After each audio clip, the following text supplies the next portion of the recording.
It's time for Real Estate 101 with the Karey Brown team from Realty Executives Preferred Advisors. Good Sunday morning to you. This is Karey Brown, broker-owner of Realty Executives Preferred Advisors, and you're listening to Real Estate 101. This morning, I am here with Michael Martin, and he is the fire marshal for the city of Topeka. Good morning, Michael. Good morning. Thank you very much for having me here today. Thanks for coming. So, it's getting to be that time of the year where people are playing with fire more and more, bonfires and things like that, and cooking out. And so we thought, what a great time to have these guys on just to discuss the different things that people forget about. Well, I appreciate, every season kind of has its fire-related topics, and summer certainly is one of them. We do see people outside grilling more, building those recreational fires in their backyard. Of course, we have fireworks season coming up, so I think there's lots of things that people can look at to be safe. Absolutely. Tell us a little bit about you. Oh, my goodness. Well, I've the fire marshal for the city of Topeka. I began my career in the fire service clear back in 1989. I was a volunteer for Mission Township Fire Department. In 1993, I began with the city of Topeka, worked up through the ranks up to where I had tested to become a lieutenant, but took a different path. I went into fire investigations, and I spent about 11 years investigating the origin and cause of fires, and it really gave me a really good mindset on how everything began and kind of the chemistry of fire, which then kind of moved me towards the prevention aspect of it. So I became the fire marshal in 2014, and I have kind of the responsibility for building inspections, making sure that our inspectors are going out and keeping our commercial buildings safe, investigations, public education, public information, and of course the new social media that we have so much of these days. Wow. So you've been in for a long time, kind of wore all the hats. I would think fire investigation would be super interesting. I really enjoyed fire investigation. It's a combination really of police work and fire. And you get to really learn that chemistry of how fire happens, how it moves. Look at those telltale signs if it was an incendiary or a set fire. And then you have the other aspect of it, which is the law enforcement of going out and actually finding the people, questioning them, preparing for court, and then testifying in a court of law as an expert in the area of fire. So it was something I really enjoyed, and I think it really prepared me to move into this prevention phase where now we look at how to stop it all from happening. Yeah, short of catching the bad guys that want to do it themselves, Yeah, I still get to be involved in that a little because I run the investigations unit, but I like to concentrate more on preventing. I think one of the things that I've always pushed to people is the best fought fire is the one that never happens. So if we can get people thinking about safety and preparing themselves and getting their home prepared, maybe we can prevent those fires from happening. And if they do happen, maybe we can keep them safe and get everybody out. And the best way to start with that is to have smoke alarms in the home. It is. And, if you think about when a fire occurs, if you have a small fire, let's say in a trash can, with every minute that fire has the potential to double or more.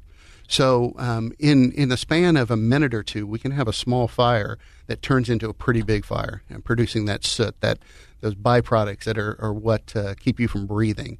So we really need to have that alarm as soon as possible. We need to know that fire starts we need to know it's there as soon as it starts. So that smoke alarm is your first line of defense. And the Topeka Fire Department, we've been fortunate. Back in 2012, we got a grant to install smoke alarms free in people's homes. And we went all the way through that grant, and now we've partnered with the American Red Cross, who's providing us with smoke alarms. So anybody out there, if you're sitting there listening to us this fine Sunday morning and you don't have a smoke alarm in your house, or you have ones that are 7 to 10 years old, call the Topeka Fire Department, 368-4000. Go to our website, www.topeka.org, and then go into the fire department section. You can apply for one. We'll come to your house. We'll evaluate it. We'll look and see how many smoke alarms you need, where they need to be, and we'll install them free of charge. That's amazing.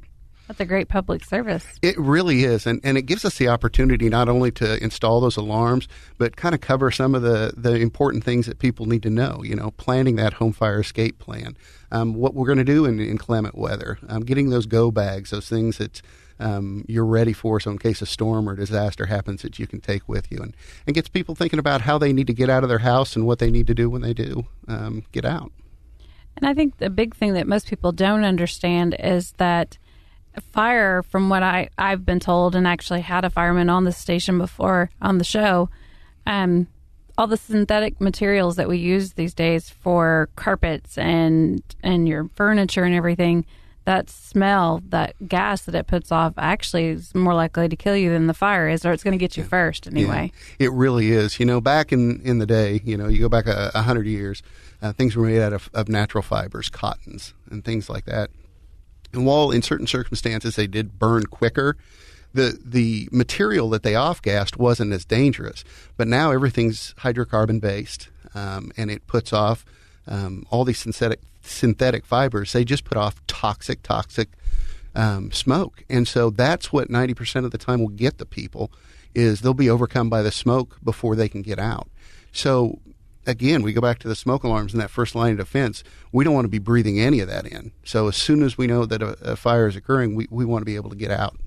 Right. And correct me if I'm wrong, because it's been a while since he was on the show, but it also reduces the amount of time you've got to get out of the house now that those materials are in your house. They really do. They burn a lot faster, and they got a higher BTU. They burn a lot quicker, and they produce a lot more smoke. And so those fires, like I said, if you go back to that where I talked about how a fire can double in size every minute, it start doubling in size. We get some of those synthetic fibers away from just your common combustibles into some of those synthetics. We start putting off a lot of really black smoke that's very high in particulate matter, and that's the stuff that gets in your lungs and keeps you from getting out. Yeah, so the home escape planning is super important. It really is. And, I talk about that. I like to tell people about the home fire escape plans because it's very important. But when you talk about 2 ways out, which is kind of the core of your home fire escape plan, I really want to impress upon people that needs to go beyond your home. My wife makes fun of me all the time because any time we go anywhere, if we go to a restaurant, if we go to a show, if we go to another person's house for a gathering or some type of event, the first thing I'm looking at is, how am I going to get out of here? When I go to that restaurant, if there is a fire, what's my way out? I know I came in through that door, but if that door doesn't work, where am I going to go? So we always want to have those 2 ways out, and it's especially important in our house. If that smoke alarm goes off at 2 o'clock in the morning, and you're sleepy and you're trying to figure things out, and you go one way down the hallway and it's blocked from fire or smoke, you need to have that secondary plan, and you need to be able to do it right away without really thinking about it. So everybody needs to take the time to really do a fire drill. I mean, when you were in school, even the business here, you have fire drills, don't you? From time to time, they set off the alarms, and we all say, "Oh, we got out of the building in 2 minutes, 30 seconds. What a great thing we did." When's the last time you had a fire drill at home? People don't. And you need to, especially if you have younger children, you have older adults in the home that may have some issues with how to get out. They may have some mobility issues. We need to have those fire drills at home and know that if I can't get down the stairs, I need to close the door in my room. I need to put a towel underneath, something that's going to block that smoke, and I need to be able to get out the window. Mm-hmm. When's the last time you've opened the window in your bedroom? How does it operate? How big is the opening when you go get it out? What's underneath it? Are you going to be able to get on top of a portion of the roof, or is it going to be a straight fall down? We have to look at that. If there's nothing coming there, maybe I need to get a collapsible ladder that attaches to the window that you can drop out and climb down. But we need to have those, and we need to communicate with everybody in our family about it. Part of that fire drill is then to once everybody gets out, because you may not be together, where are we going to meet? Where are we going to meet to make sure everybody's out? Where are we going to make that 911 call? Because we don't want to stay in the house to make that call. We want to get out. Mm-hmm. Get out, get everybody out. Once we're outside, once we've met, once we know we're safe, or go to the neighbor. In this day and age, everybody has a cell phone. But we want to work through those processes so it's automatic. So when that emergency does happen, we're out. Right. And your parents I know as a parent, I would be thinking more about grabbing my kids than I would be grabbing my phone. But fortunately, if you've got a teenage child, you can almost guarantee they've got their phone. Yeah, they're kind of attached to them in some way, aren't they? So as long as they remembered to charge it, you got a phone. One thing I wanted to mention, too, is when we talk about our older adults or people with disabilities that may have those mobility issues, they may have hearing impairments, they may have vision impairments, we do have programs at the fire department, and one of those is called the SAFE program, which is Special Assistance in Fire Emergencies. And what we can do to sign up for that program, we'll actually send you out an application. You sign up, and we'll ask you some questions about, what your issues are. Where your sleeping area is in the house. Get some of that information from you. We put that in our database, so if we're dispatched to your house, that information comes up directly to our firefighters and the computers in their response vehicles. So they know en route that, we've got a person with mobility issues whose bedroom's on the second floor and they're not going to be able to get out by themselves. That doesn't mean we don't have to practice our own home fire escape plans, but it gives us that additional knowledge to know, hey, there's somebody that we may have to do a little bit extra. So it's a really good program that if people with disabilities, to call the fire department and check into the SAFE program. And again, what's the phone number? Oh, I'm sorry, 368-4000. And go. Again, you can also go to our, just go to the Topeka, City of Topeka website at www.topeka.org. Okay, so we've talked about home escape planning, but, if you've got a kitchen fire and you know it's containable and you're going to use a fire extinguisher, do you guys train people on how to use that effectively? We do. We've got classes, and, I like to talk to people about if they're in their church groups, anything like that.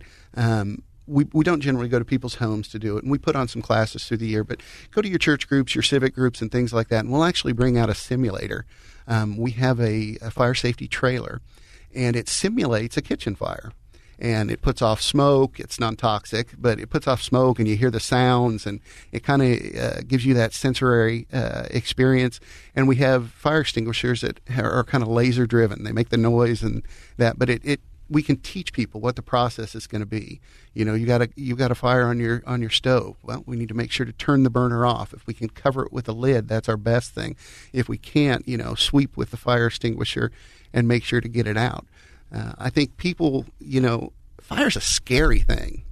And especially if you're in your kitchen and all of a sudden a pan of grease catches on fire. I mean, that's a scary situation. So if we can get people kind of in that simulated environment to get them to feel it and understand it, then when it actually happens, you get to that muscle memory. I've practiced this before. I know what to do. I'm going to get my fire extinguisher or I'm going to get out. Or I'm going to put a lid on it. But, those options come a little bit quicker, and your decision-making comes a little bit quicker. Absolutely. Just practice in general always helps everything. Absolutely.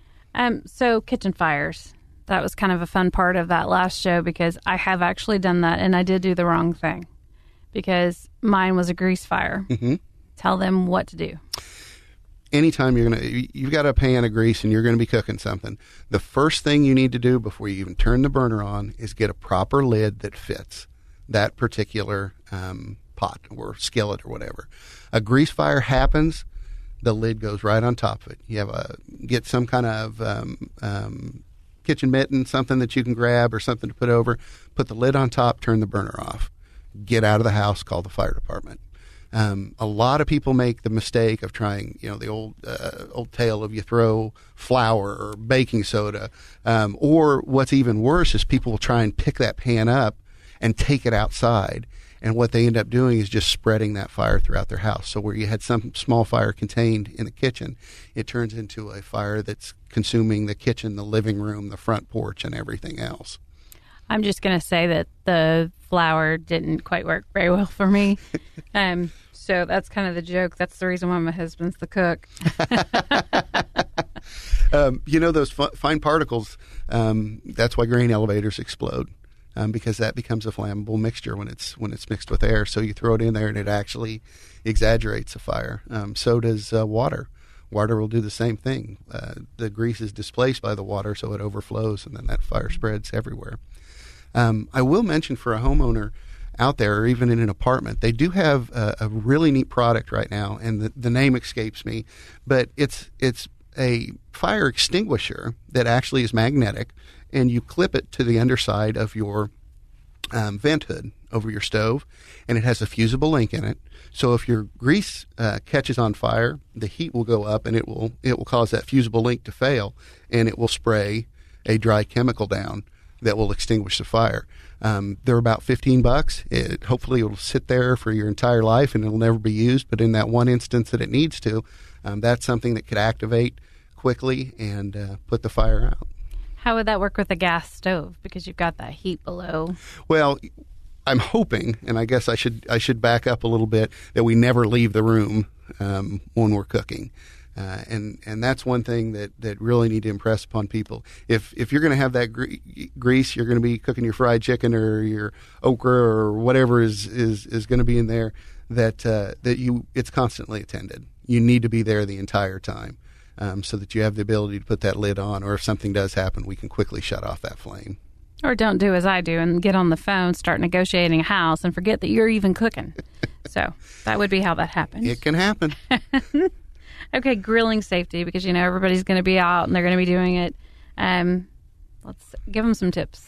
One of the major things that cause grill fires is people not cleaning their grill.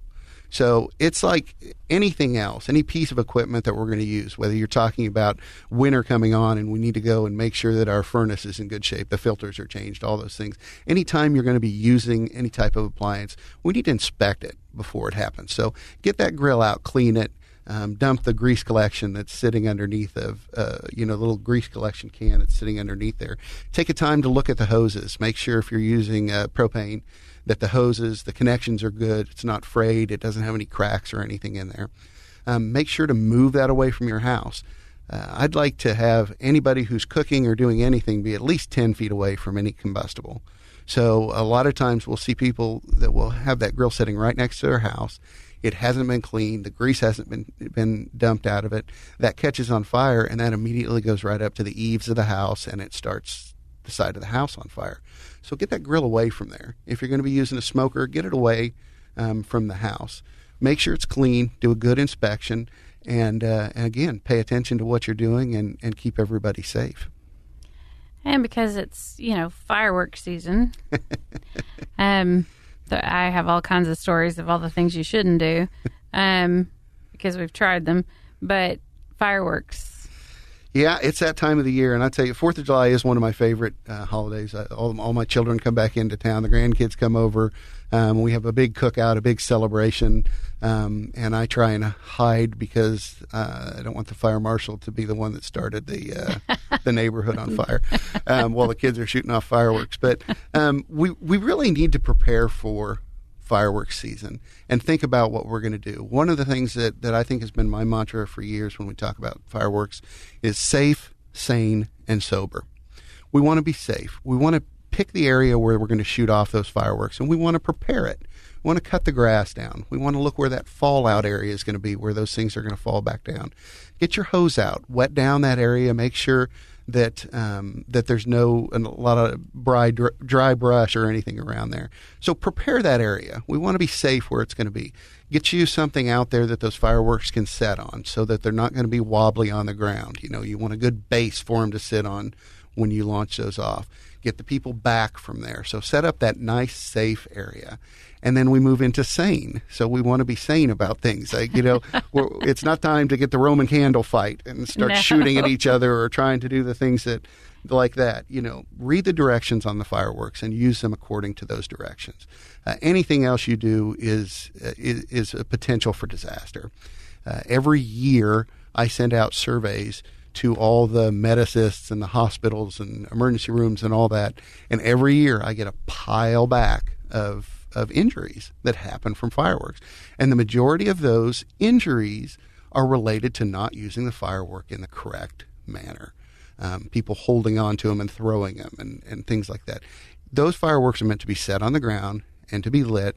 They're meant to be done under adult supervision. In fact, the ordinance in the city of Topeka requires that anyone under the age of 18 have direct supervision of an adult when they're setting them off. So we need to keep our sanity about us. The fireworks are wonderful to see. I love them. They're beautiful, but we have to be sane about it. And the last one that we get to is sober. And everybody's going to have a good time, and we certainly don't want it to prevent anybody from. But you need to have a designated lighter. a person that's going to light those fireworks off and be responsible for it. And that person can't be drinking. That person has to remain sober. They have to be in charge of the area. They have to make sure that that safe area you've created is maintained. So we need that sober person to be doing the lighting and putting off the show. That way everybody's safe. So safe, sane, and sober. Make sure that everybody does that. And remember that fireworks can malfunction. I mean, we've had them shoot back towards the house. Everything was done the way it was supposed to, and it just happened to shoot out of the packaging, hit the window, weaved between a couple of people, barely missed the dog. I mean, it got everybody's blood pressure up. We were all jumping. But, you got to understand that those things don't always work the way they're supposed to. They don't, and they can be very dangerous. And let's talk about that for a minute. A lot of times you'll light off those fireworks and they won't go off. You'll have that dud. And people will be injured every year trying to go up and stick the punk into it to, try and maybe see if the fuse went out and then it explodes, or looking down the tube to see what happened. And we don't want to do any of that stuff. I hope I'm not giving anybody any ideas out there. If we do have a dud firework, leave it alone. 20 minutes. And then when you do go up to it, have some water with you. Pour the water on there, douse it as best as you can, and then if you have something, I like to bring out some kitchen tongs, and I'll pick it up with that and I'll dunk it directly in the bucket of water and make sure that it's safe. And as we speak of that, also make sure when we're setting up that safe area, you need to have a hose or something out there. You need to have a bucket of water. You need to have something in case something does happen. We have the ability to stop it as quickly as possible. Yeah, and Roman candles, that's one thing I've actually had family members be hurt by, because they were holding it in front of them. Mm-hmm. It's supposed to go out to the side, and it did backfire. So, they've got it up next to their stomach. It comes out the back way. 3 out the front, and 1 shoots you from the behind. Hold it out to the side to where it can't hit you. I don't even hold them, because years ago I even had a big heavy glove on. It blew out the side. Wow. And right into my hand. So I get a little tube and stick it in the ground, and I just drop the Roman candles right in there, because I just think that it's those, you can be burned so quickly, and you get third degree burned on your hand. You can lose some function in that. So like I said, it's a great holiday. It's one of my favorite. America. It's a lot of fun, and we get to celebrate. And I have all the kids and grandkids over. But the last thing I want to do is send one of them to the hospital. So take the time, make sure that everything is safe. Set up your safe area, safe, sane, and sober, and have a good 4th of July. And that carries us on to bonfires. Let's talk about open burn permits. Sure. There's 2 types of burning in the city of Topeka. You have your residential open burning, and then you have what's called a recreational fire. Let's talk about the residential open burning first. That's we've had a lot of storms come through here in the last week, and a lot of people have limbs that have fallen down. This time of year, a lot of people have gardens, and we have a lot of garden waste as we pull some of that. Those types of materials can be burned in what's called residential open burning. You build a nice pile in your backyard. It is permit required. So you need to either go to our website, www.topeka.org, and go to the fire department. You can apply for a permit. And then an inspector will come out and actually inspect the pile of stuff you have, give you a burning permit, and then you can call in and we'll tell you whether burning's allowed on that day or not. And then once you've done that the first time and you've been able to do it successfully, then you can call for those renewal permits every year. The permits are good for a year. And so it gives you opportunities through the year if you do have that clean, untreated lumber, and really what that comes down to is the only thing you're really allowed to burn are those tree limbs and that garden waste. No standing grass, no leaves, nothing that's going to produce a lot of smoke. We have a lot of people that would rather not see open burning in our city, and if there is a lot of smoke, we will ask you to put it out, even if it's permitted, even if it's the proper materials. If it's producing a lot of smoke and it's bothering the neighbors, we will ask you to put it out. The other type of burning in the city of Topeka is what's called a recreational fire, and you don't need a permit for that. And that's kind of, if you think about the campfire on the ground or a cooking fire, there's for religious celebrations, things like that. You do not need a permit for that so long as it's in a safe area, 25 feet from your structure.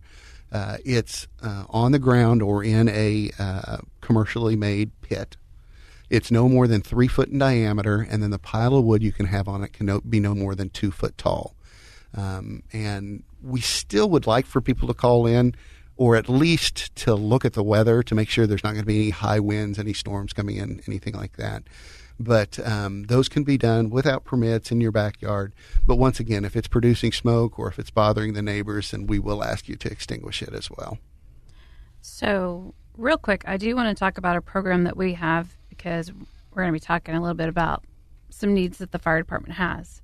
When it comes to firemen, veterans, active military, and police officers, we do have a Northeast Kansas Homes for Heroes program where we do contribute to your moving expenses or a home warranty. And we will also donate to a charity if you want us to. So be sure and give us a call at 785-213-5188. We definitely want to reward all the guys and gals that do this for us. So with that being said, there are some positions open for the fire department, correct? Yeah, we have positions open at the fire department, and we run 2 academies a year, one in the spring and one in the fall. We're currently just finishing up our spring academy. I can't impress upon people what a wonderful job working for the fire department is. I've made a career of it. I'm in my 26th year with the fire department. It's a wonderful job. It's a service-oriented job. If you think about it, it's a public service job, so that's serving the public. We get the opportunity to help people at their worst time. You can go to our website, www.topeka.org, go to the fire department section. There's a career section in there. And what you can do is sign up for that. And when we do our next testing, you'll receive a letter and you can come in and do the testing. There's a written test, a physical agility type test. And it's kind of a long program because we do want people who are that service-oriented type of individual that wants to give back to the community. So anybody out there who's interested, you can call us at 368-4000 to get some of that information. You can contact us on our webpage at Topeka Fire, Twitter at Topeka Fire as well. Our Facebook page at Topeka Fire, our Twitter at Topeka Fire. And you can go to our webpage at www.topeka.org and look under careers, and it'll give you exactly what you need to be able to apply. And it's, like I said, it's a wonderful job. People can feel free to give me a call directly, and if they want to talk about a career with the fire department, and we encourage anybody out there. I want to thank you again, Michael, for coming in. You did a great job. I appreciate the opportunity to be here. I run off at the mouth because I love the fire department so much, and I'm very passionate about making sure that our community is safe.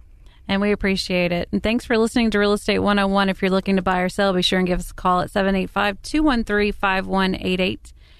And be sure and check out our website at preferredadvisorsteam.com. Southwest Topeka has a good neighbor. State Farm agent Jim Garrison, now at 29th and Urish. If your current insurance situation has you going around in circles, get off the roundabout and stop in and meet Jim and his wonderfully efficient staff. Let Jim Garrison give you a quote and make the Garrison comparison. He's confident that with State Farm's competitive rates, the right coverage, and his unmatched service, you'll want to make him your new insurance agent. Like a good neighbor, State Farm is there, and Jim Garrison is there for you, northeast of the roundabout at 29th and Urish. This is Stephen Parkin at Invista Credit Union.